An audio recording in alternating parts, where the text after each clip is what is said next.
La semaine dernière, je vous parlais de changer le nom du podcast et je suis de plus en plus en train de me demander si, on va pas mettre, Aude regarde du contenu sur internet, psychotise dessus pendant quelques jours et revient vous faire un débrief. J'espère que vous allez bien. C'est un peu bizarre pour moi de vous filmer un podcast à cette heure-ci. Donc on est dimanche, il est à peu près 15 heures, il me semble. Je pense que ça va se voir au niveau de la vidéo, parce qu'il va y avoir plein de changements, de luminosité, et cetera. Et j'ai psychotisé, dessus depuis, ce matin. Ce matin parce que, je ne me suis pas réveillée, parce qu'en ce moment je suis extrêmement fatiguée, j'ai du mal à faire du sport. Du coup, je me suis pas réveillée, donc j'ai raté, mon réveil pour aller à la salle et bref, après j'avais des choses à faire et du coup, j'ai pas non plus, filmé le podcast ce matin. Et j'ai commencé à psychotiser en me disant psychotiser, je suis même pas sûre que ça se dise. Psychoter sans doute. J'ai commencé à psychoter et je me disais: «Putain, fais chier, j'ai pas le podcast pour demain, ça me saoule. Comment je vais faire?» Je suis quasiment convaincue, et d'ailleurs je le sais, que beaucoup d'entre vous ne regardent pas le podcast le lundi matin à 8 heures. Ce qui veut dire qu'on s'en fout que j'ai un podcast le lundi matin à 8 heures. Mais moi, je suis tellement, toc toc, un peu barjot, j'ai besoin d'avoir ce podcast qui sort à 8 heures du matin le lundi matin. Je sais pas pourquoi, parce que c'est ma séance de thérapie, je n'en sais rien, mais en tout cas, j'ai vraiment ce besoin. Ça m'amène à me dire: «Est-ce que je devrais pas retourner à l'ancienne, filmer des podcasts d'affilée?» Comme ça, au moins, je suis sûre d'avoir du contenu qui sort. Et en fait, je me rends compte de plus en plus par rapport aux commentaires que vous pouvez me faire, par rapport aux retours que je peux avoir, c'est pas ce qui vous inté enfin, vous avez envie d'avoir du contenu de moi, mais ça vous intéresse pas que ce soit non plus des choses, très orchestrées, très organisées. Je pense que vous êtes OK un petit peu avec ce genre, justement de podcast. Et c'est pour ça, moi aussi, je trouve ça cool. Bref, revenons après ces 2 minutes 30 d'introduction à notre sujet du jour. Cette semaine, je suis tombée sur 2 contenus qui sont extrêmement différents. Je vais être très honnête avec vous, aujourd'hui, on va comparer, un lion et un éléphant, mais en même temps, je les ai trouvés hyper, pertinents.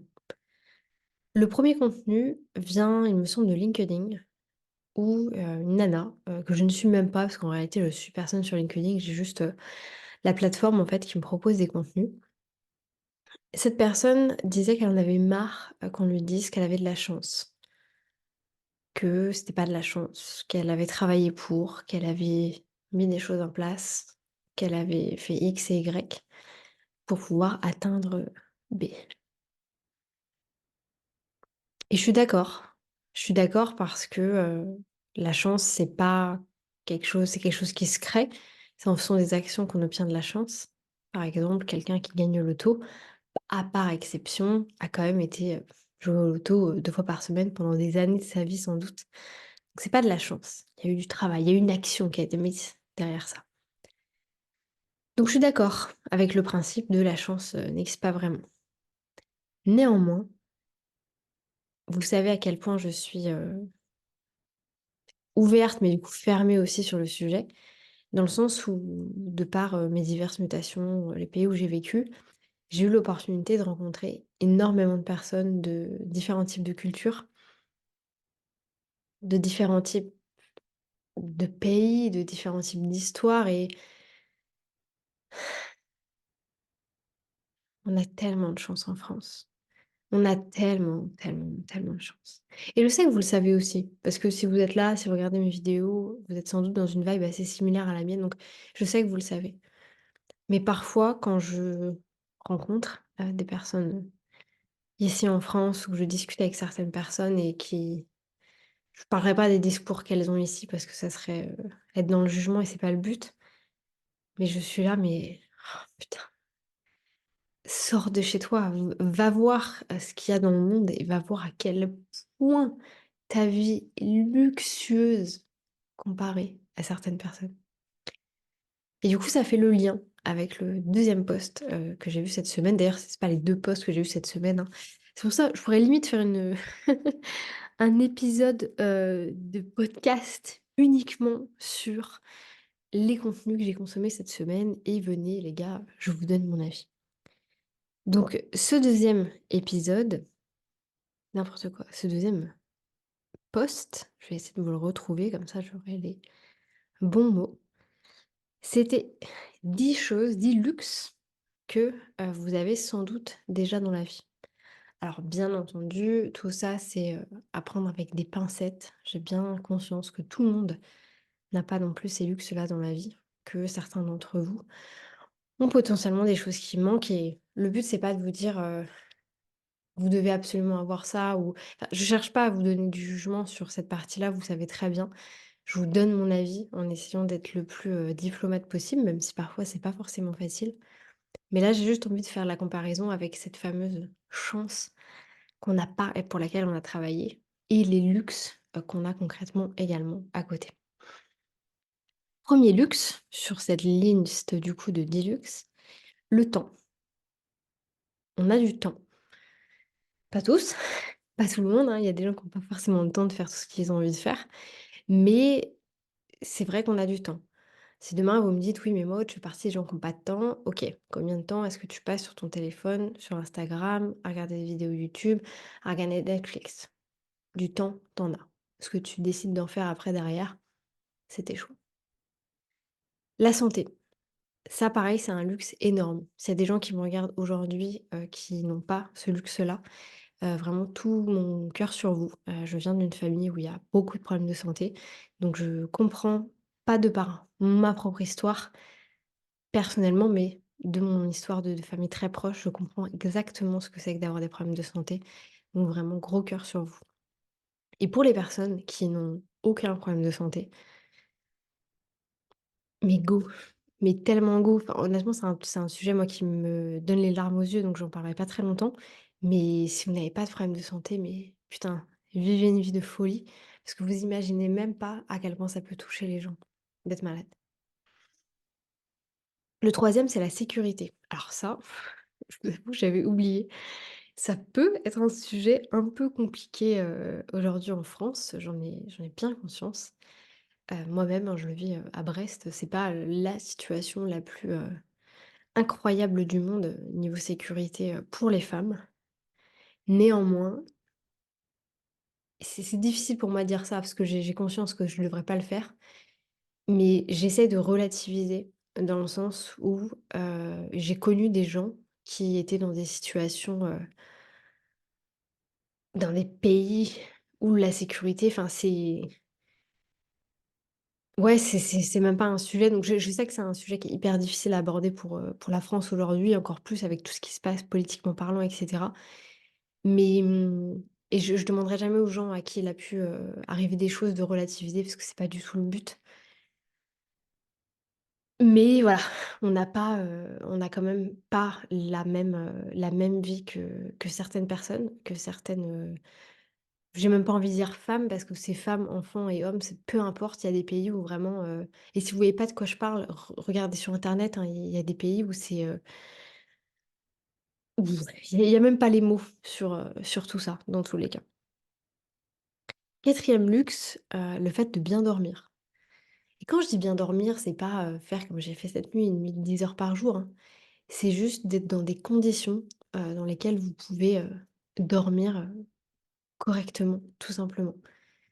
Le jour, je suis tombée sur un reportage, je pense que ça datait au moins d'il y a une dizaine d'années, où, c'était des Français qui étaient dans des logements, pardon, oui, des logements, complètement insalubres. Mais quand je vous dis insalubre, c'est pire que ce que vous imaginez, très honnêtement. Et vraiment là, le terme «avoir un toit sur la tête», porte, voilà, j'allais dire porte ses fruits, pas du tout, mais a complètement, complètement du sens. Donc si vous avez un toit sur la tête et si vous avez de quoi dormir correctement et que, et ben, vous n'êtes pas dans une pièce, où vous avez de la flotte qui vous tombe sur le visage ou des cafards partout parce que vous vous dites: «Oui, mais ça, oh, c'est dans les films». Vous n'imaginez même pas le nombre de enfin, Français ou peu importe, de gens dans le monde qui vivent dans des situations comme celle-ci. Et je vais pas me mettre à la place de ces gens-là, même si j'ai vécu moi-même dans un logement insalubre pendant une année. où ça a pas été facile, hein, pour vous dire, recontextualiser. Donc je dormais sur un matelas qui était par terre.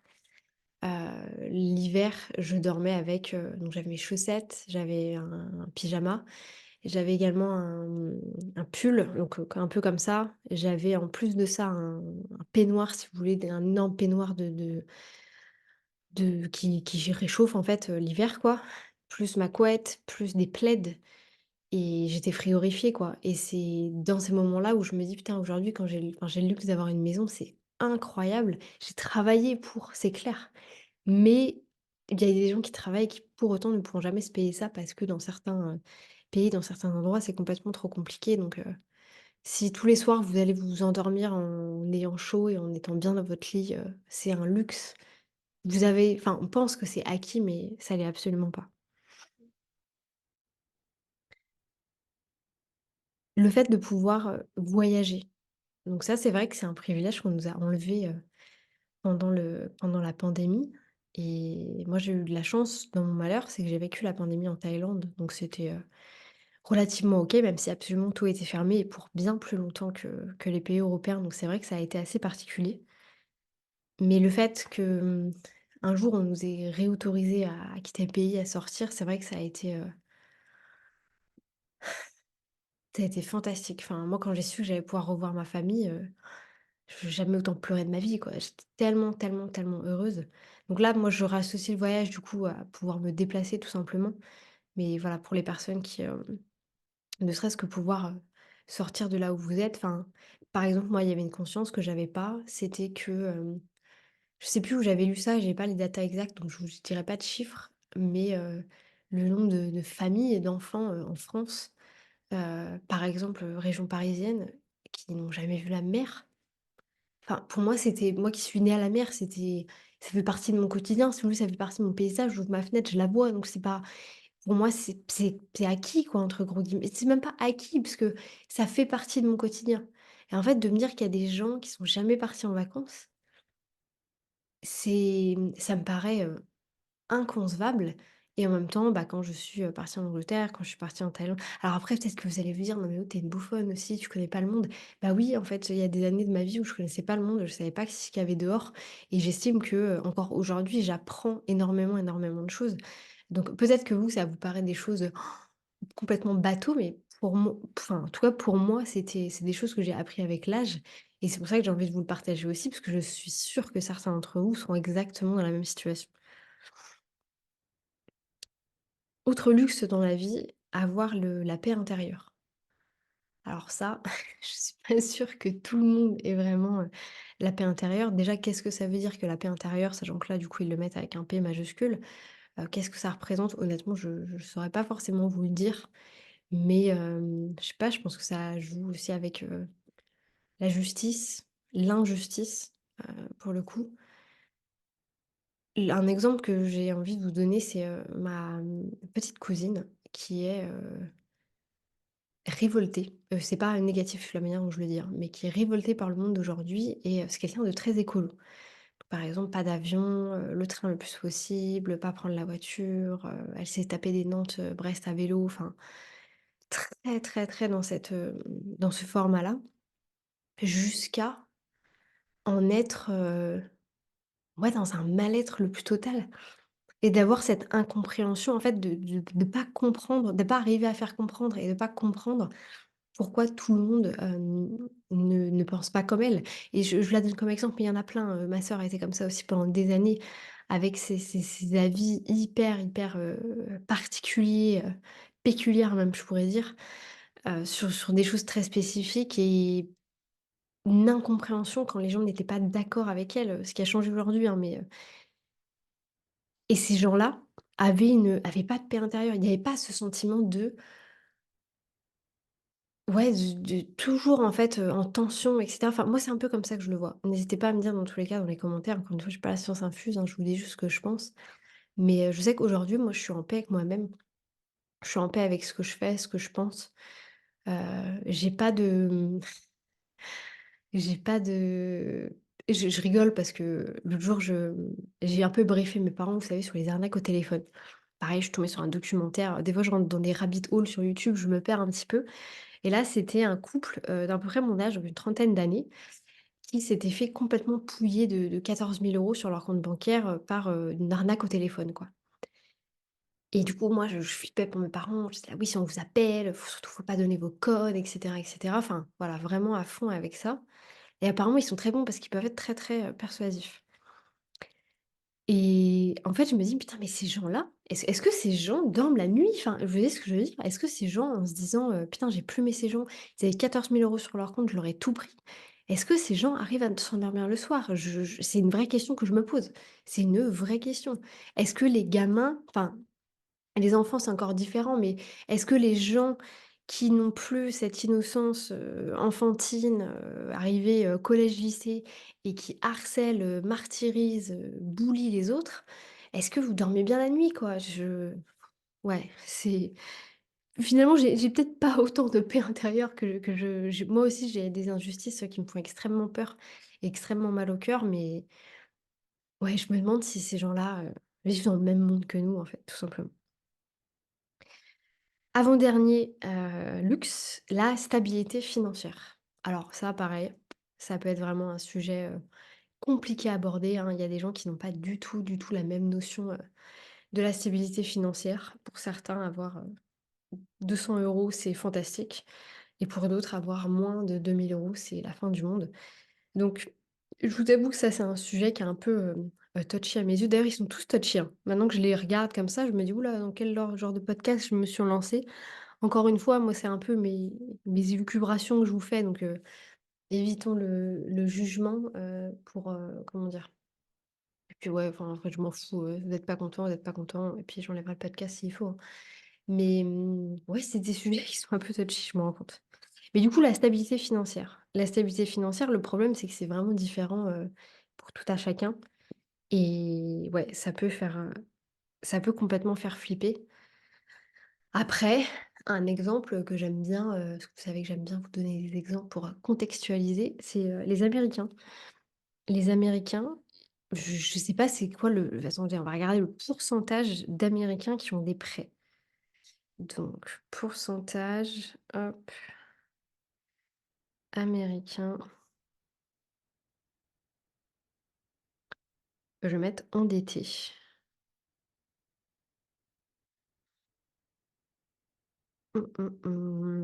L'endettement américain atteint un nouveau record à la fin du coup, 2022. 16 000 000 OK, très bien. Ça ne nous dit pas combien de personnes le sont. Bon, en gros, les Américains sont un des peuples les plus, endettés, au monde et pour eux, en fait, vivre à crédit, fait partie de la vie. C'est-à-dire qu'ils ont, 2 000 € de découvert, ils ont 2 000 € de revenus.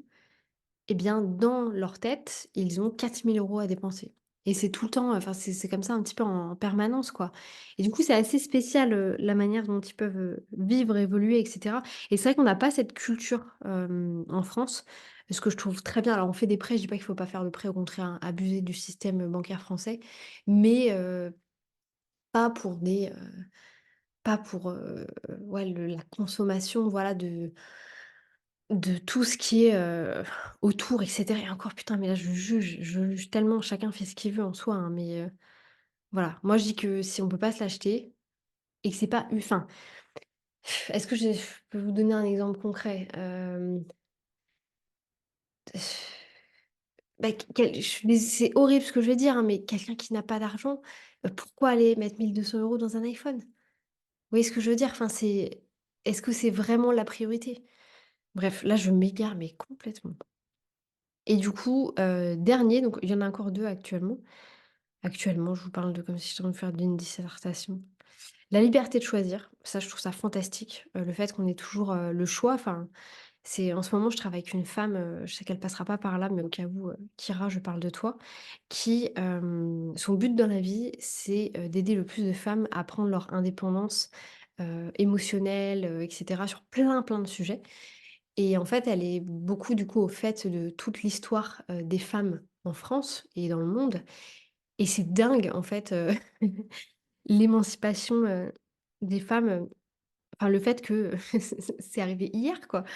Enfin, je veux dire, c'est le droit de vote des femmes, si je dis pas de bêtises, c'est 44, mais jusqu'à dans les années 80, je crois qu'on n'avait pas le droit d'avoir de compte bancaire. Enfin, il y avait c'est abusé, c'est abusé. Si vraiment, vous n'avez aucune connaissance là-dessus, tapez juste un petit peu l'histoire des femmes, en France, au niveau des droits, ce genre de choses, c'est à vous percer des trous dans la tête honnêtement, tellement c'est abusé. Et du coup, bref, je trouve qu'encore en particulier pour les femmes, c'est une, c'est comment dire? C'est ouais, c'est tellement surpuissant en fait d'avoir ce format de savoir qu'on a la liberté de choisir, de pouvoir, faire des choix, de pouvoir, faire ce qu'on a envie de faire. Parce qu'encore une fois, je reprends le même sujet, hein, mais il y a des pays où c'est absolument pas possible. Donc, nous, on a ce luxe de pouvoir mettre ces choses-là en place. Donc, bah, big up quoi. Big up, gardons-le et puis allons de l'avant. Et le dernier, c'est, alors celui-là, il est un peu spécial, j'étais étonnée de le voir, c'est l'amour inconditionnel. Donc l'amour inconditionnel, pour les gens qui ne sauraient pas forcément ce que c'est, si moi j'ai bien compris, c'est l'amour qu'une mère porte à ses enfants. C'est-à-dire, voilà, une mère qui ses enfants ont tué quelqu'un, bah, elle les aimera toujours. C'est de l'amour inconditionnel. Il y a pas de condition quoi, si vous voulez, pour aimer la personne. Et j'ai trouvé ça cool et en même temps, du coup, bah, c'est vrai que j'ai pas fait des recherches non plus, hein, je suis pas scientifique, mais je suis allée regarder un petit peu pourquoi il disait ça. Pourquoi est-ce que, ça ferait partie des «luxes» entre guillemets de la vie? Et c'est vrai que je me suis rappelée de alors là, je vais faire une grosse généralité, hein, mais beaucoup de mes connaissances en Thaïlande avaient connu une personne qui avait connu, vous voyez ce que je veux dire? Un peu le pote de ton pote de ton pote. Des couples de franco-thaï, c'est-à-dire, très souvent un père, français ou un père européen ou un père, blanc si vous voulez, on dira je devrais pas dire ça, mais un père, je sais même pas comment on dit, européen-américain si vous voulez, bref. Donc